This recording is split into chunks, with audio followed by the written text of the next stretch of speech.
Hello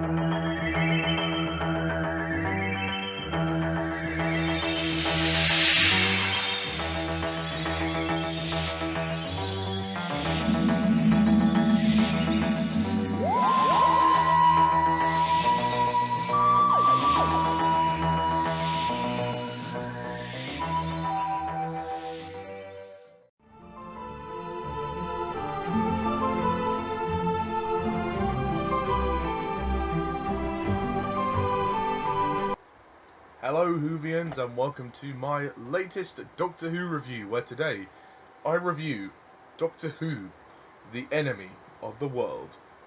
Ooh, sorry, I do apologise. I just had a drink. The Enemy of the World, starring Patrick Troughton, which is actually the 40th Doctor Who story overall. Broadcast on from the 23rd of December 1967 to the 27th of January 1968. Ooh, a nice Christmas story for us. So, yes, it has been a while since my Doctor Who review last time. But, you know the drill. Such is life. Life is in the way, and I had other reviews to do as well. Anyway, so, The Enemy of the World, which, thankfully, is a complete story. Yay! And it's about fucking time. Okay. This story was missing, but thankfully it was recovered from the BBC archives. They managed to find it back in 2013, so 5 years ago it was recovered, and then it was released on a special edition DVD. And thank God that they found it. Thank God. Okay, so the story is written by David Whittaker, directed by Barry Letts, and produced by Innes Lloyd.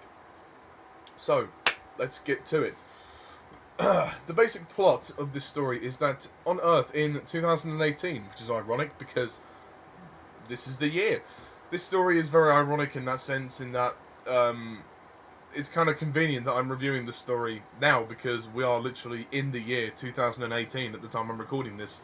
It is the 19th of July 2018, and this story is set in 2018, so it's kind of ironic. Anyway, so on Earth in 2018, the Doctor and his companions are enmeshed in a deadly web of intrigue, thanks to his uncanny resemblance to the scientist-politician Salamander. He is hailed as the shopkeeper of the world for his efforts to relieve global famine, but why do his rivals keep disappearing? How can he predict so many natural disasters? The Doctor must expose Salamander's schemes before he takes over the world. Dun dun dun! So that's essentially the plot of The Enemy of the World. Okay, so Doctor Who, The Enemy of the World. Excellent. Really good story. Really entertaining Doctor Who story. It's a classic. It's a classic. Is it perfect? No. But is it very good? Yes. Could be the best story of this season so far.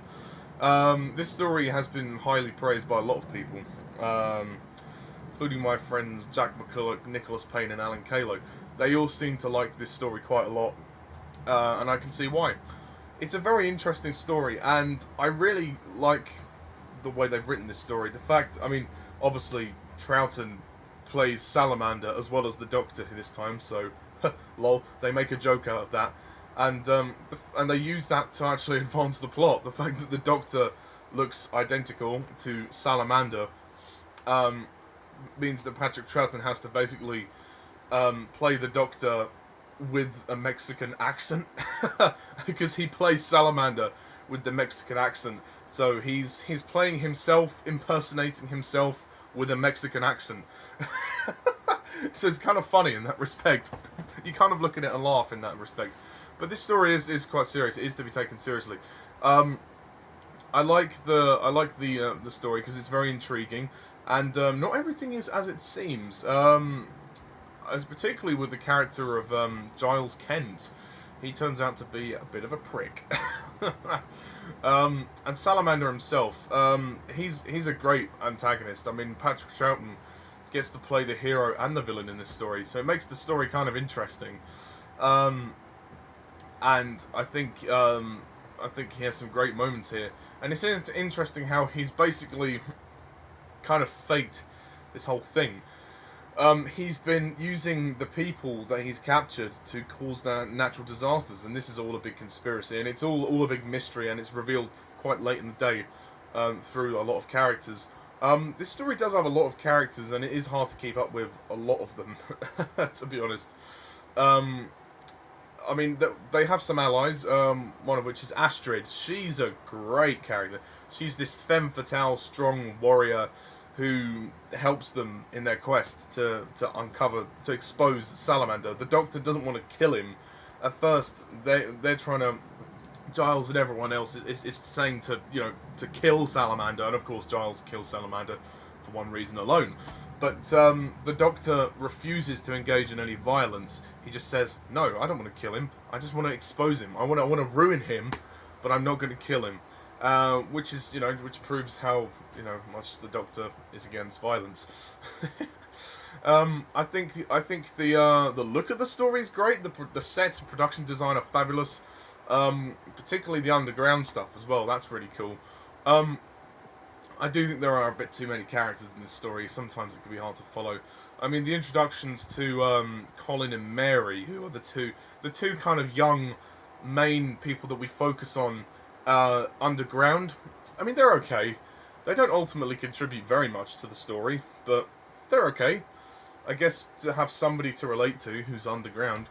But yeah, I mean, the performances, I think Patrick Troughton owns this story, let's be honest. I mean, Patrick Troughton is the Doctor in this story, but also he is Salamander, and his two performances are very interesting, and obviously he has to combine the two at certain points.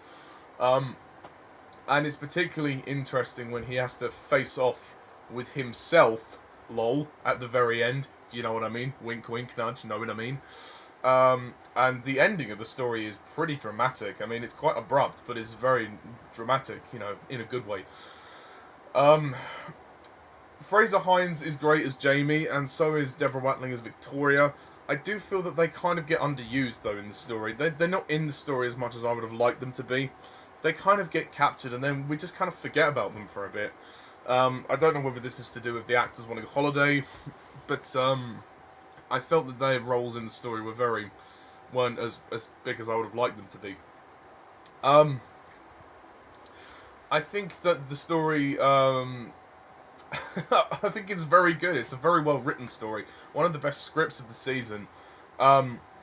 Superb tension. This story has a lot of constant tension because there's such a mystery surrounding Salamander and his scheme. I also like the character of Bruce. We think that Bruce is going to be a bit of a dick at first, but he turns out to be quite an ally towards the Doctor.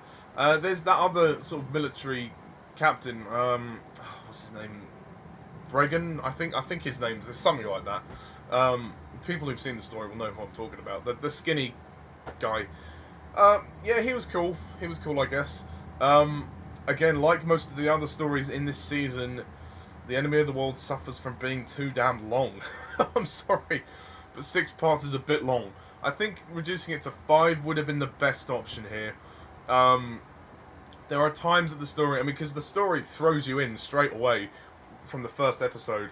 But there's a lot of talking scenes. There's a lot of talky scenes, so I did feel the pacing slowed down quite a bit towards the middle. But it did pick itself up towards the end, and it was a really thrilling moment. I mean, that's episodes. The second half of this story is very dramatic. Some great stuff here. I think it's just a great ton of fun, and it's very dramatic and it's entertaining. There's a lot of death in this story. There's quite a lot of death. Yeah, and also there's that. What's that character's name? The black female who the American woman. Who's like the servant of Salamander. Yeah, she was cool, although she died. And I think it's directed very well. It's very tight. The music for this story is very good also. It's a complete package. It really is. And I really, really enjoyed it. And the fact that it's set in 2018 as well is just a bonus. and it's again particularly great climax when the Doctor and Salamander fight in the TARDIS, and then Salamander flies out of the TARDIS into space. He sends the TARDIS kind of flying with the doors open. It's pretty dramatic stuff. Pretty cool. Pretty cool. But yeah, I don't think it's a masterpiece. It has a couple of minor flaws which prevent it from being perfect for me. So overall, I'm going to score The Enemy of the World a 9 out of 10.